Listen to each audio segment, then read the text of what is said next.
Hello there. My name is Olatunji Shobodu, and I am the founder and CEO of Emet Leadership Academy.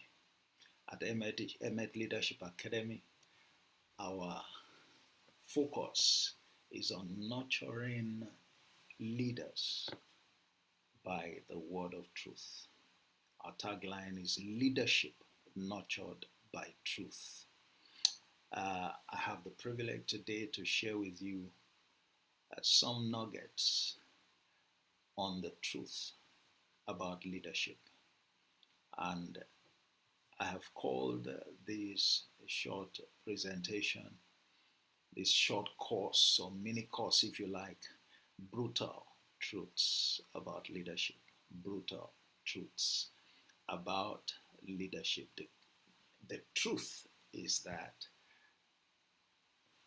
leadership is anchored on some fundamental truths.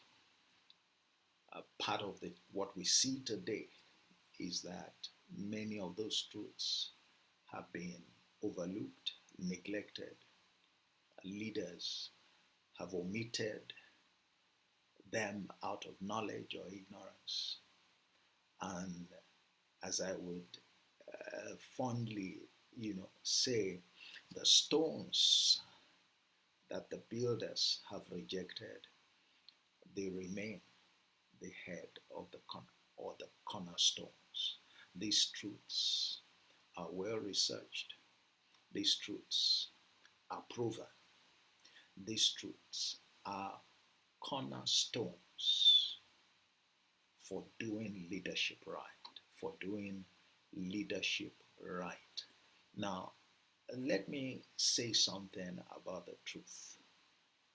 You can't do anything against the truth, but for the truth.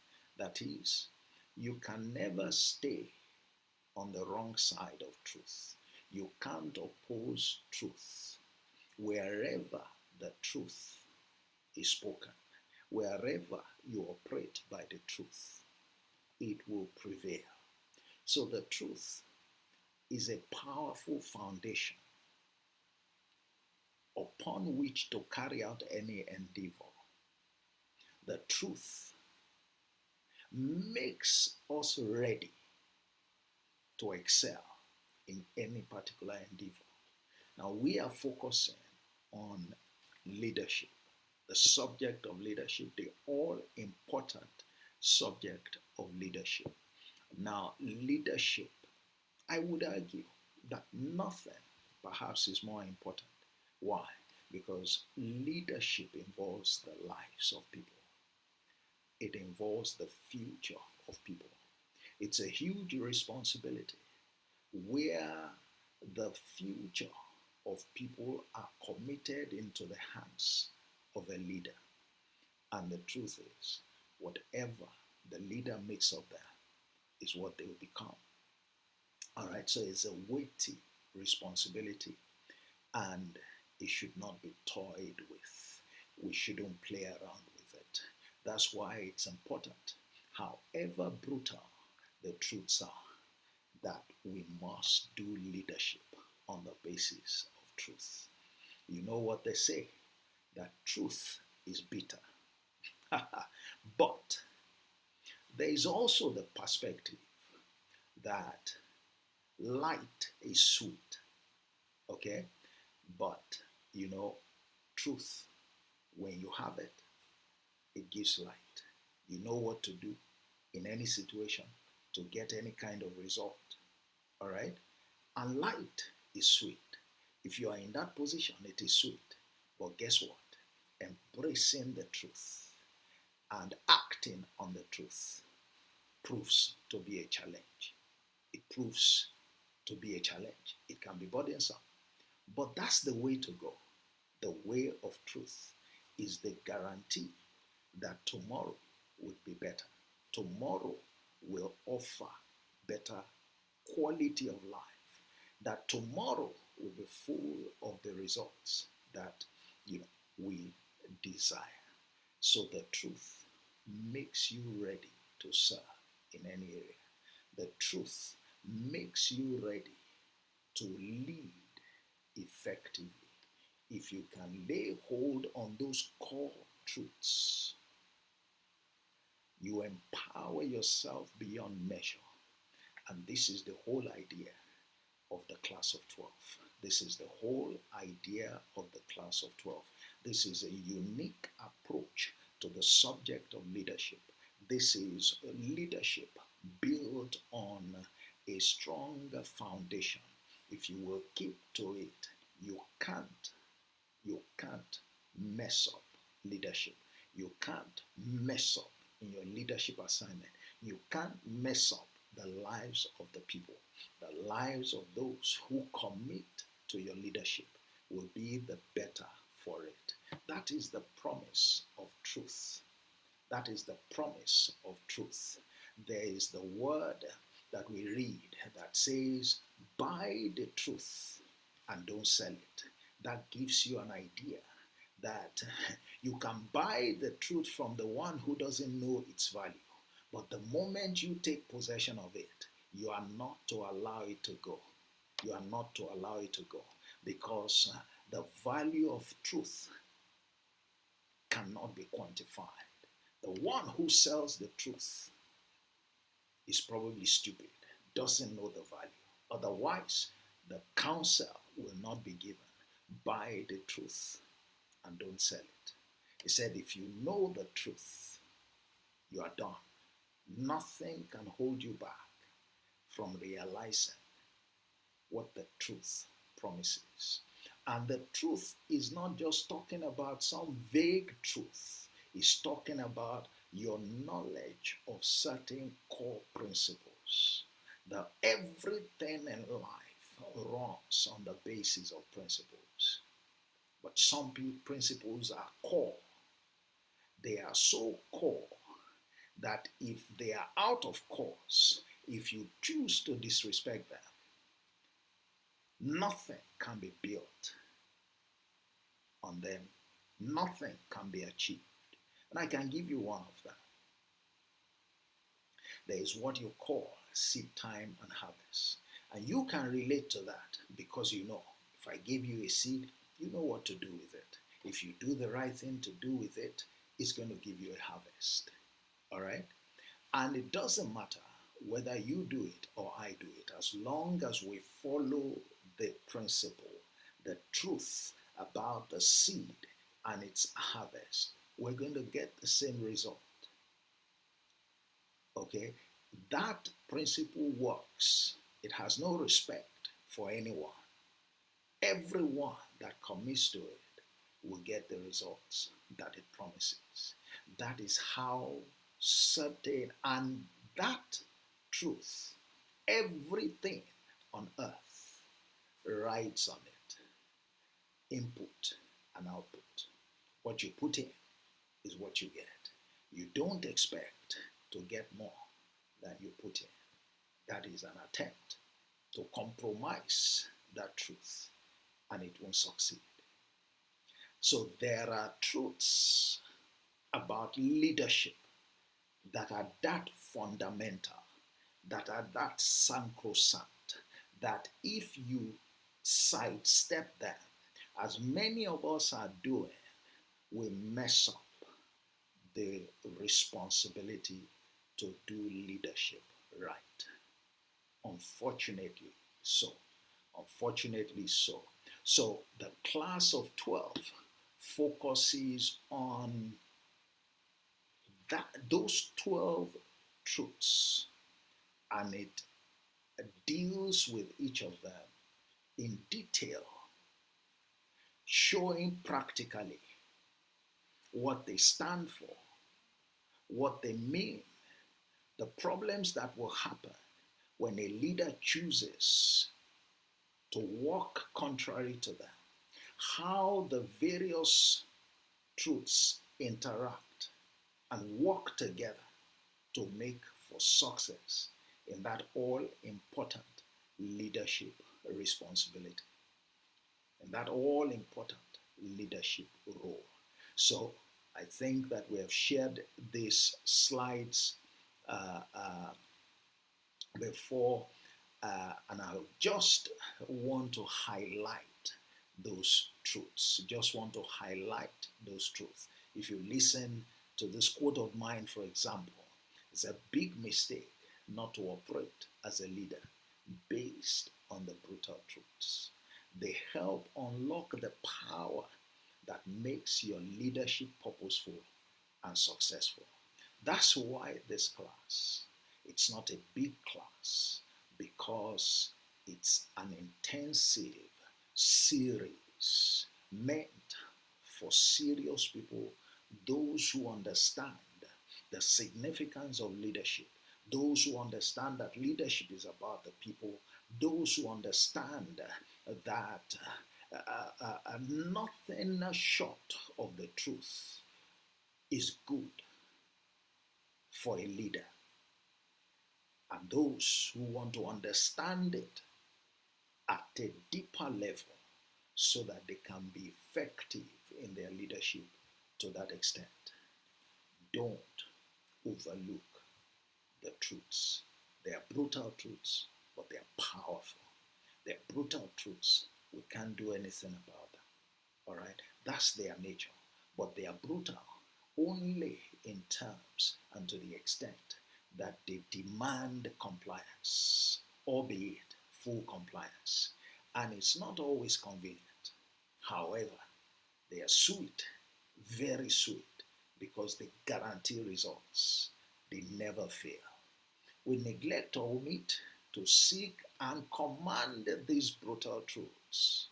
When we neglect and omit, we deprive ourselves of experiencing the true power of, leadership. Posing to do leadership without knowing and adhering to these brutal truths is hypocrisy and a big disservice to those we claim to lead or serve. This is this is a strong statement, but it is true. Hypocritical conduct is of a leader is inevitable when the leader does not commit to truth. Not just saying the truth, but operating by the foundational truths, the core truths of leadership. They are different from just saying this is white, yes, it's white, this is black. Yes, I mean those are those they are true in their circumstances, but we are talking of truths that define what leadership is about and how it works and how to get results. All right? Don't do or permit that big disservice to those you claim to serve by ignoring or omitting to commit yourself to the truths of leadership. The brutal truths teach leadership and make the power to transform people, which is what leaders do, available to the leader. When you command those truths, when you operate, act, decide on the basis of those truths, guided by your understanding, your deep understanding of those truths, you are empowered to deliver on your leadership mandate, which is to transform the people, which is to transform the people.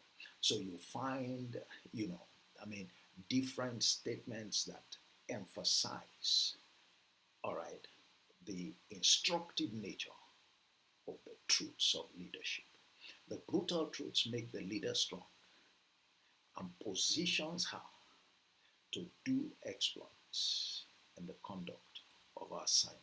Let me jump to very, tempted to go through some of this. Listen to this, for example. These are truths of leadership, brutal truths. The 12 that we'll be talking about produce great leaders, while anything else produces dangerous hypocrites as leaders. We talked about them. Any departure from the truth is a walk in hypocrisy, is a walk in hypocrisy. Let me, go, I think I've provided some justification, all right, for the truth. I'll just run through, some of those core truths so that you can have a sense of what uh, we're talking about. So, what are they?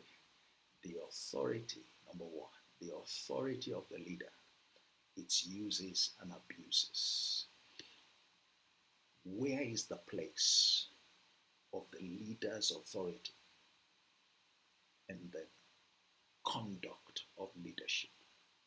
This is one of the areas where things have been turned on their heads.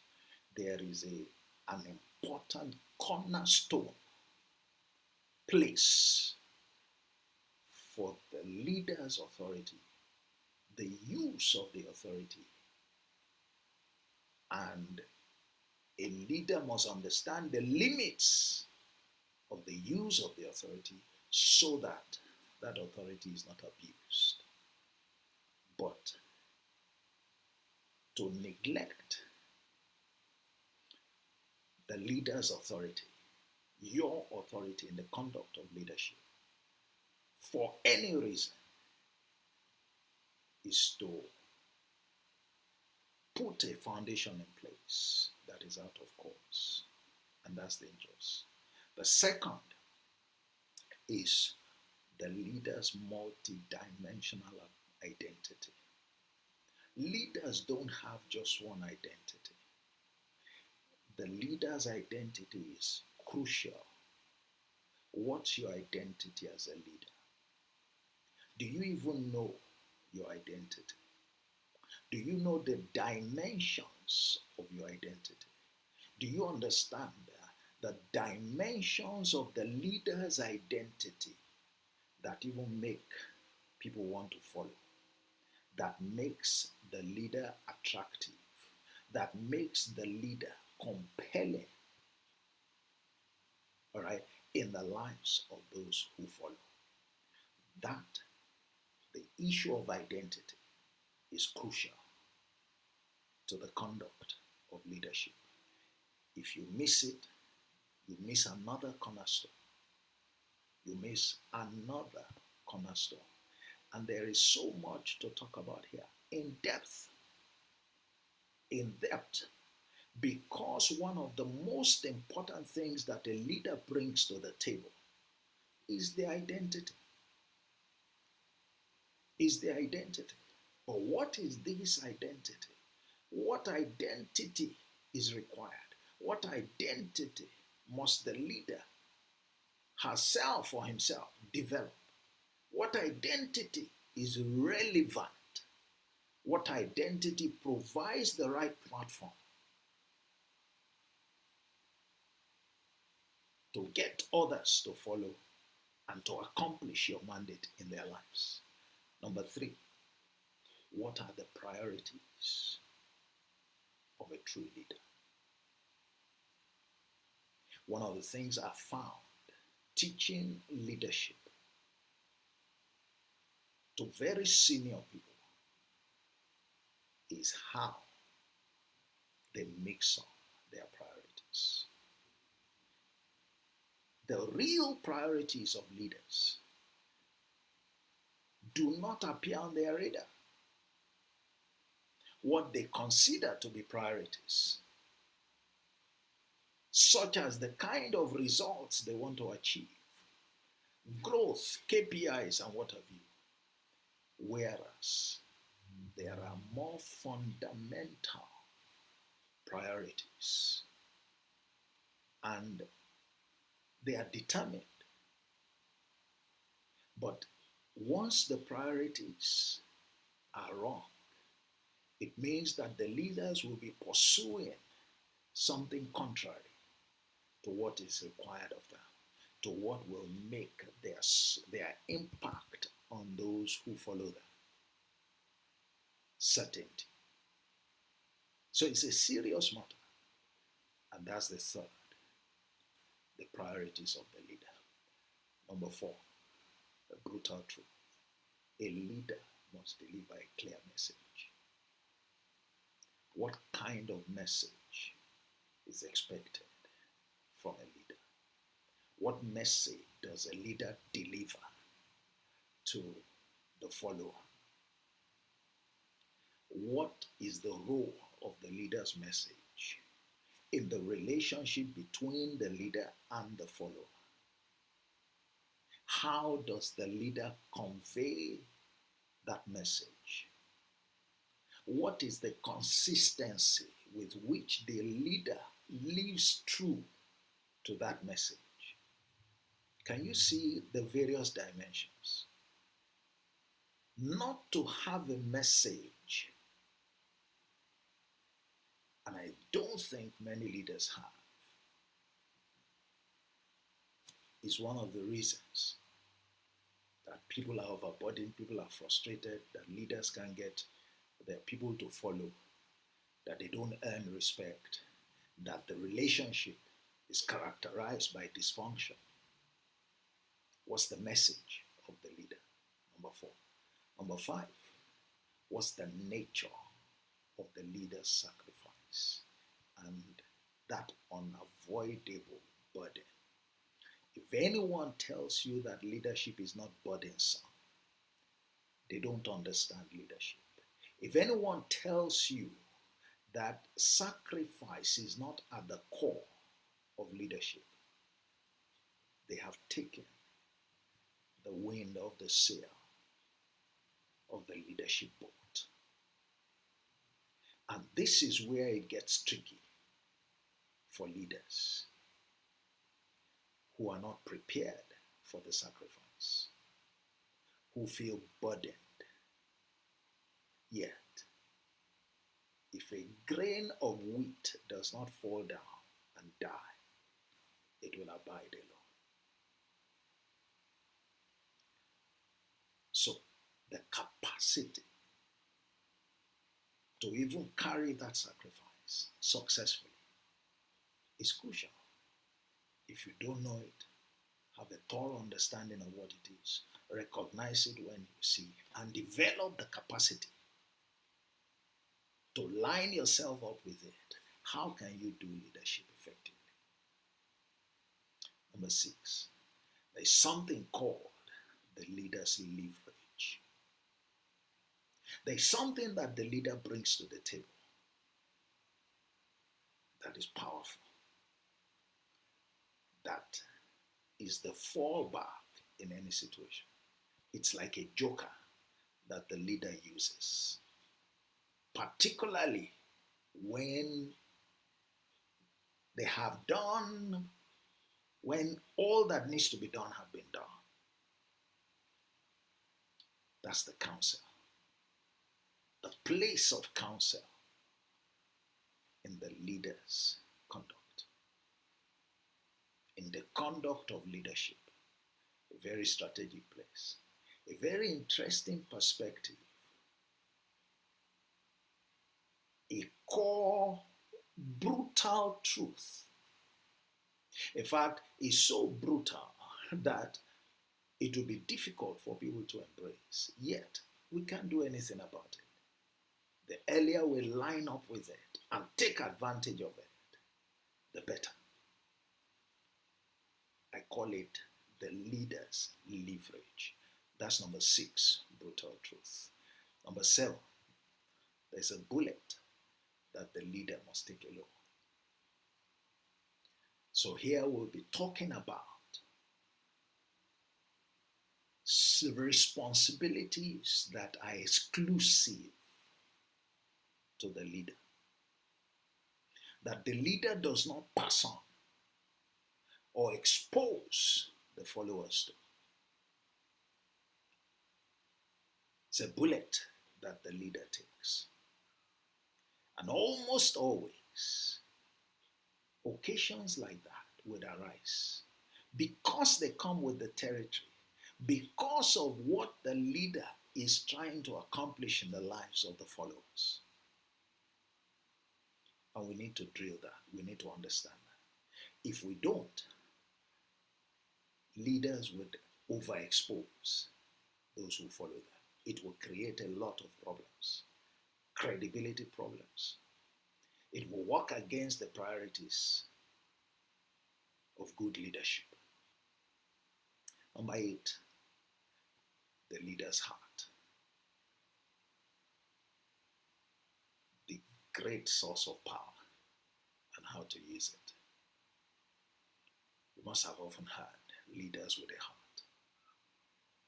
People are just discovering that love is important for leadership.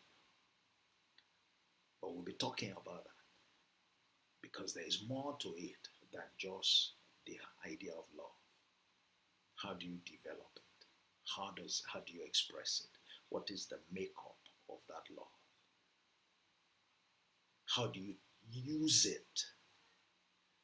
Because some think that it's a source of weakness or vulnerability for the leader. And that's because they don't understand the depth of what we're talking about here and how significant this is as a core truth about leadership. And then there are those things, abuses that leaders are exposed to. Like it or not, leaders are unique. Leaders are exposed to certain privileges. But those privileges can be banana peels. If a leader does not recognize them, does not recognize what they are capable of doing, and how they can undermine the quality of leadership and indeed develop the capacity to navigate carefully and successfully those abuses that consume leaders. There are too many instances, and we must learn from them. And that's because they are not new. They have always been there. We've neglected them, but they are fundamental truths that we must pay attention to as well. And then there's the whole issue of delegation. And this time we're not looking at delegation from our usual, way of examining that subject. We're looking at it from the perspective of how not to delegate. I think the idea here is to contrast it with what we're doing right now, with how we're delegating right now, the wrong way that we're doing it, and the problems that is causing, and how leaders should truly and really delegate. The truth about that anchor of delegation is what we'll be examining here, so that the power of delegation, the significance, the place of delegation will not be missing, and therefore undermines in very significant ways the ability of the leader to produce successors, credible successors. Then we'll look at number 11 of those truths. What really is the legacy of a leader? And how do you secure it? What is the legacy of a leader? Now, too many times we're focused on the wrong things. Too many times we praise leaders prematurely. Too many times we're too short term in our assessment, and we compromise in the process the commitment of a leader to the right things. And it often leads to disappointment, because after the leader leaves the stage, then a few things begin to, unravel. And we're wondering, so what did this person do when he or she was there? We need to examine this. The leader needs to know. A good leader, a credible leader, needs to know the truth about the leader's legacy. The brutal truth about the leader's legacy. I can assure you that it is brutal. When you look at the dimensions of it, it looks like, how can this be? Given all the sacrifice, given all the burden that leadership entails. But when we walk through it, when you think through it, when you truly understand the dynamics, weeks, you will see that it's sweet. You will see that the legacy is sweet. When a leader truly focuses on it, it derives great impetus and motivation. Indeed, the passion of the leader is ignited towards ensuring that he or she never fails. And then, finally, there is a real brutal truth that every leader must tell the follower in unmistakable terms. It has to be there. It's a core aspect of the foundation. It's a core truth. Every other thing will be meaningless if this aspect is not declared. It must be declared. And so those are the 12 brutal truths you can begin, to picture in this, relatively short exposition. Each of the weeks we're going to be drilling down on each of these elements. And by the way, these various truths are connected.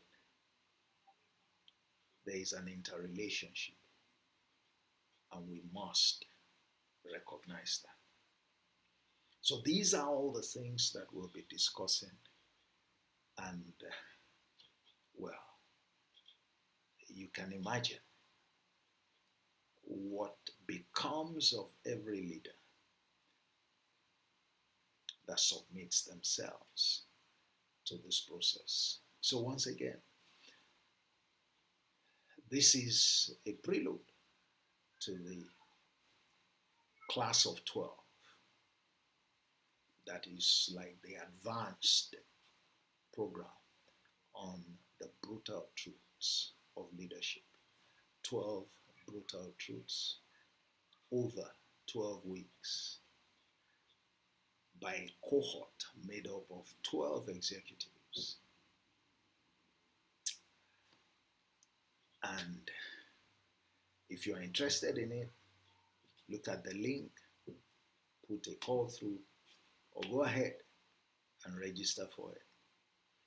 It will be a pleasure to explain further what the class entails, what you look forward to benefiting, the transformation experience that awaits you, and to relate it to your own personal circumstances.